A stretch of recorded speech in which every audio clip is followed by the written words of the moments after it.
Assalamualaikum warahmatullahi wabarakatuh. Hi smart students, today we are going to study biology. Please check the following video for the topic that we will discuss. Assalamualaikum warahmatullahi wabarakatuh.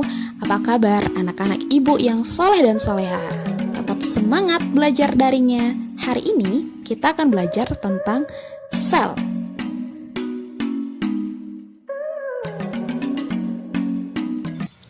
Sebenarnya apa sih itu sel? Sel adalah satuan struktural, satuan fungsional, serta pembawa sifat makhluk hidup. Sel biasanya berukuran antara 10 makrometer sampai 100 makrometer. Sel terdiri dari kesatuan zat yang dinamakan dengan protoplasma.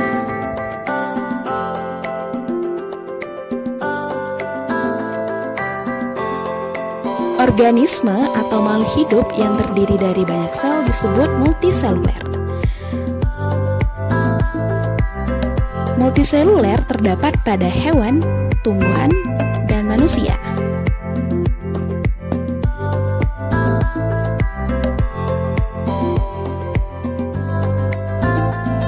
Sedangkan organisme yang hanya terdiri dari satu sel disebut dengan uniseluler. Makhluk hidup yang memiliki satu sel terdapat pada bakteri dan alga.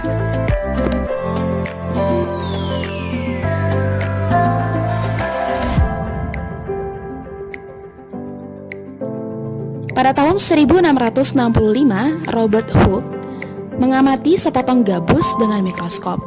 Saat itulah kata sel muncul untuk pertama kali yang berarti kotak-kotak kosong.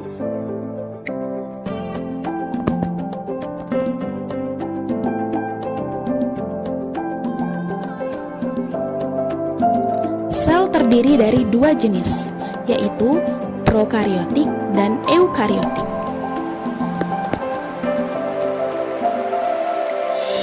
Sel prokariotik secara berurutan terdiri dari kapsul, dinding sel, membran plasma, sitosol, plasmida atau biasa disebut DNA, prokariotik, flagellum, granula, ribosom, tili, dan kromosom. Sel prokariotik terdapat pada bakteri dan alga.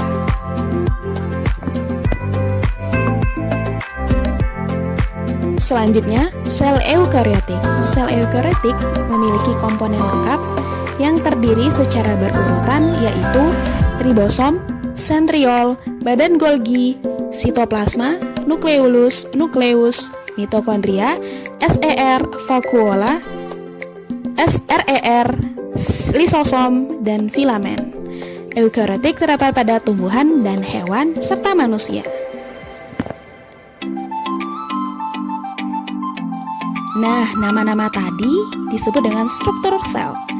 Apa aja sih struktur sel pada susunan sel?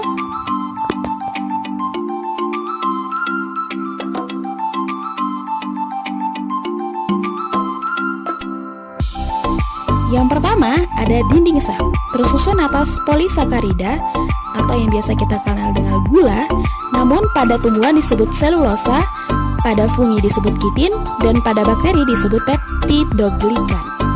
Kemudian tersusun dari lemak dan protein, berfungsi untuk melindungi dan memperkokoh sel.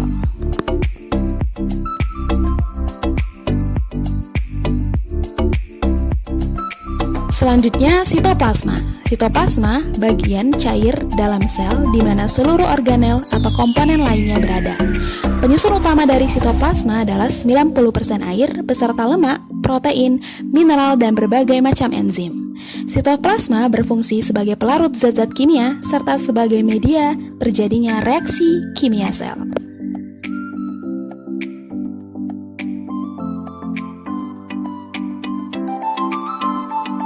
Membran sel atau biasa disebut membran plasma, selaput yang terletak paling luar dan tersusun dari lipoprotein atau gabungan dari lipid dan protein. Membran sel berfungsi sebagai gerbang yang dilalui zat, baik menuju ataupun meninggalkan sel. Selaput tersebut disusun oleh bilayer fosfolipid yang berupa dinamis, artinya dapat berubah bentuk untuk memberi jalan zat-zat yang keluar masuk. Selanjutnya ada inti sel atau nukleus. Nukleus berfungsi untuk mengontrol kegiatan yang terjadi di sel, mengandung DNA yang diperlukan untuk sintesis protein dan membawa sifat untuk diturunkan. Kemudian mempunyai suborganel yaitu selaput inti atau biasa disebut membran nuklir, nukleoplasma, kromosom, dan nukleolus. Ribosom. Ribosom adalah organel terkecil di dalam sitoplasma. Ribosom berfungsi untuk mensintesis protein di mana RNA mentranslasi kode dari DNA. Ditemukan di sitoplasma, juga di retikula endoplasma granuler atau dengan bahasa Inggrisnya rough endoplasmic reticulum.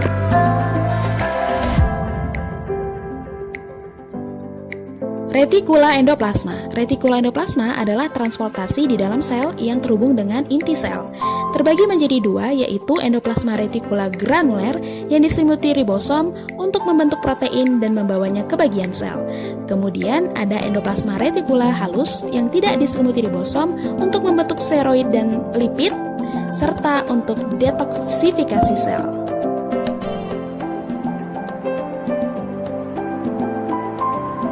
Nah, sampai di sini dulu pembelajaran komponen-komponen selnya. Untuk komponen-komponen sel selanjutnya kita bahas di pertemuan minggu depan.